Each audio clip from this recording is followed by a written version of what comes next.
Boa noite, tudo bem, turma? Para quem não me conhece, meu nome é Roberta, tá? Sou professora de Biologia e de Espanhol. Nossa primeira aula hoje vai ser de Biologia. A gente já ingressa na matéria, né? E a nossa primeira matéria desse semestre vai ser de Biologia, né? Vai ser características dos seres vivos, ok? E vou fazer o espelhamento de tela para que vocês possam fazer algumas anotações e tal. Vocês também vão receber o material escrito e os exercícios, tá? Posteriormente.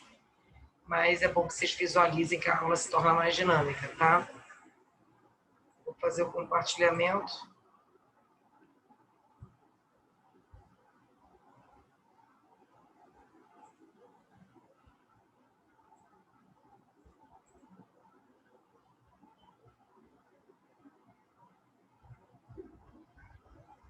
Deixa eu só ver aqui que eu fiquei até preocupada de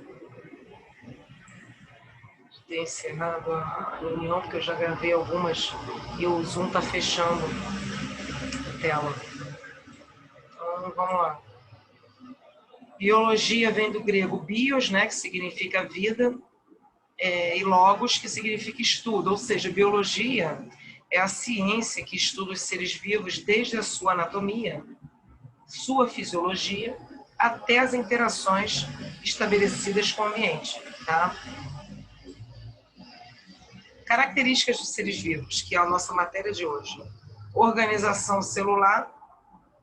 Todos os seres vivos são constituídos por células. Alguns seres constituem-se de apenas uma, que são chamados unicelulares, enquanto outros são pluricelulares. Deixa eu ver se ainda está gravando, gente. Ah, tá. Eu tenho até medo, vocês me perdoem, mas essa telazinha aqui se sumir, eu já fico nervosa. Então, alguns seres constituem-se, né, como eu falei, por uma célula, que são chamados unicelulares, ou mais de uma, que são os pluricelulares ou multicelulares. Tá? Aqui é um exemplo de uma célula animal, tá? Que esses nomezinhos em volta são as organelas, que cada uma tem uma função na célula, e a exceção de seres vivos são os vírus, né? Que não têm vida, eles não têm células. Eles reproduzem-se porque eles parasitam uma célula viva, mas eles sozinhos não fazem nada, tá? Composição química. Os seres vivos são constituídos de elementos químicos que compõem dois tipos de moléculas, as moléculas orgânicas e as inorgânicas. As orgânicas são os carboidratos, proteínas, lipídios, ácidos nucleicos e vitaminas. Já as moléculas inorgânicas são água e sais minerais. Tá? Metabolismo é uma outra característica dos seres vivos, que é o conjunto de reações químicas que ocorrem em um organismo. Ele é dividido em anabolismo, que são as reações de síntese de moléculas, tá? E catabolismo, que é a quebra de moléculas complexas para a liberação de moléculas menores. Um exemplo de catabolismo é a digestão, né? Que às vezes, por exemplo, se a gente comer gordura, as moléculas de gordura são moléculas grandes, chamadas de macromoléculas. E elas são de difícil digestão. Então, para que ocorra a digestão, tem que haver a quebra dessas moléculas maiores em moléculas menores. E essa quebra é chamada de catabolismo. Tá? Crescimento, que é outra característica. Os seres vivos crescem em decorrência do aumento do número de suas células ou do aumento do volume dessa célula. Reprodução. Todo ser vivo tem a capacidade de gerar descendentes e perpetuar a espécie. A reprodução pode ser de dois tipos, tá? Assexuada, quando não há troca de gametas, e sexuada, quando há troca de gametas. Aqui é um exemplo de reprodução assexuada, tá? É uma tirinha, onde fala, olha gatinha, quer que eu te mostre como as amebas se reproduzem? Ui, quero sim, me mostra. Assim, ó, pronto. Ele se dividiu em duas, tá vendo? Isso aqui é um tipo de reprodução assexuada, que é chamada de bipartição, mas existe também a conjugação e a cisciparidade, tá? São tipos de reprodução assexuada, quando não há troca de gametas. Hereditariedade é outra característica, tá?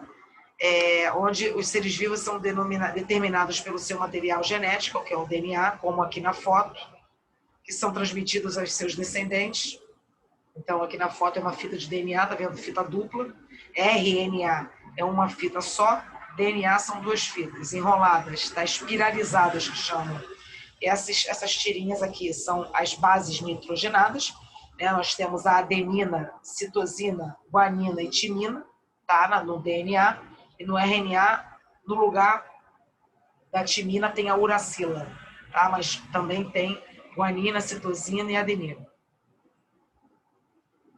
Resposta a estímulos ambientais é outra característica. Todo ser vivo tem a capacidade de responder a estímulos químicos e físicos do ambiente, adequando o seu metabolismo e estabelecendo equilíbrio, no caso de irritabilidade e sensibilidade. Aqui é um exemplo daquela planta dormideira que, ao tocar nela, ela se fecha. Então, é uma característica a sensibilidade, tá? Ela responde ao estímulo químico do toque, por causa de sensores, a temperatura do dedo e tal. Então, ela se fecha como defesa. Tem a mutação, evolução e adaptação, tá? As alterações que ocorrem no material genético são as mutações, que possibilitam que os indivíduos sofram novas adaptações, determinando a evolução da espécie. Aqui, nessa foto, mostra a evolução do macaco até chegar ao ser humano. Tempo de vida das células. As células apresentam um tempo de vida variável, tá? Que está diretamente relacionado ao seu grau de especialização. Então, cada célula ela possui uma especialização. Por exemplo, células hepáticas são células do fígado. Elas vão ter a função delas no fígado. Não pode pegar uma célula hepática, por exemplo, e botar ela no coração. Cada órgão tem suas células, ok? Cada uma delas tem a sua função, a sua especialização.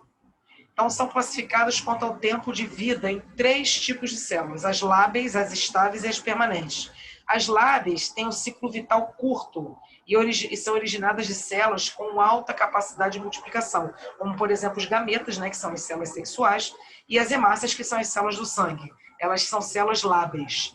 Já as estáveis apresentam um ciclo vital com duração considerável e apresentam um certo grau de especialização, como é o exemplo das células ósseas e das fibras musculares. Já as células permanentes são células com alto grau de diferenciação e especialização, com longo tempo de vida. Até o nome já diz, né? Permanente. Não possuem capacidade de divisão celular. Exemplos são os neurônios, tá? Então, gente, deixa eu só fechar aqui. Essa foi a aula de hoje, tá? Característica dos seres vivos. E vocês vão, como eu falei no início da aula, vocês vão receber o material depois, né? Escrito, e os exercícios vão ser todos colocados no Turing, tá? Eu peço a vocês que assistam às aulas, que mantenham esse ritmo de aula, tá? Porque isso é importante, que vocês assistam às aulas. Estamos passando por um momento onde é importante a participação de vocês, já que não tem aula presencial, e eu conto com a participação efetiva de vocês, de toda a turma, tá bom? Um beijo, fiquem com Deus, bye, tchau, tchau.